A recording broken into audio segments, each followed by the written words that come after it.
I am happy to note that the Consulate General of India in Munich, Germany, is organizing a video conference to commemorate 5th Ayurveda Day.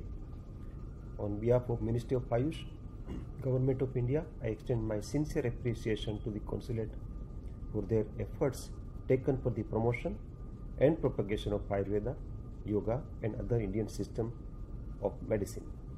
In South Germany, by holding numerous workshops, seminars and participating in health fairs through display of stalls, etc. The Consulate has also taken initiative in exploring possible collaborations for establishment of Ayush Chair at German universities. Currently, the discussion for establishment of Ayush Chair with the prestigious Heidelberg University is underway, and a delegation from Ministry of Ayush had visited Heidelberg University in December 2018 in this regard. As you may be aware, Germany has emerged at the nerve center of Ayurveda and is leading the charge in Europe. Yoga and Ayurveda find resonance with the Germans, keeping in view that there is increased emphasis on a health and organic way of living. Since past over a decade, the Ministry of Ayush has focused attention to ensure the quality of education, accessibility and affordability to public healthcare through Ayurveda and other Ayush systems, quality of medicine and research. Government of India has effectively integrated Ayush in public healthcare delivery. National Ayush Mission is the flagship program of Ministry to provide healthcare delivery to the people. Ministry of Ayush has also undertaken various activities and measures at international level with the mandate to promote and popularize Ayurveda and Yoga and other Indian traditional system of medicine across the globe, including Germany.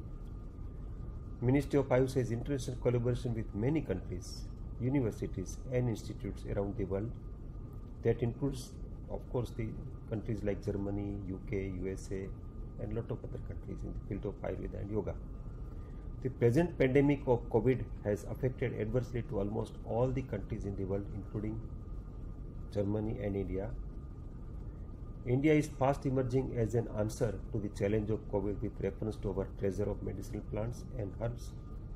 Ayurveda has significantly contributed in controlling the spread, minimizing the complications and restricting the mortality in India. Similar would be condition in other countries. The pandemic has highlighted the importance of Ayurveda in the modern era in controlling the infectious diseases as well as non-communicable diseases. I am happy to share that Ministry of Ayush has taken many initiatives during the current pandemic of COVID-19 in terms of prevention and management as an example towards strengthening and supplementation of the public health system of the country. We have also in this effort ensured documentation of these interventions, thereby proving the effectiveness of traditional systems of medicine. We could demonstrate that Ayurveda treatment prevents secondary complications and improved quality of life. Ministry of Ayush has also initiated clinical study on Ayurvedic medicine with countries like USA, Brazil, Germany, South Africa, Ghana, UK. An advisory has been issued about self-care guidelines and preventive health measures for immunity promotion through Ayurveda, that is nasal application of oil, herbal tea made up of home-based spices, or medicines like Sansamani Vati and Chavanprash, etc., which was translated in 9 foreign languages, and one of the foreign languages German also. Ministry of Ayush since the year 2016 celebrates Ayurveda Day every year on the occasion of Dhanvantri Jayanti, that is Dhanteras, and this day come just before Diwali. The ministry undertakes various activities involving stakeholders and well-wishers of Ayurveda throughout the country and abroad for the promotion, propagation and popularization of Ayurveda. This year, 5th Ayurveda Day will be celebrated on 13th November. The theme, Ayurveda for COVID-19 pandemic. I wish the event a grand success. Thank you so much. Namaste once again.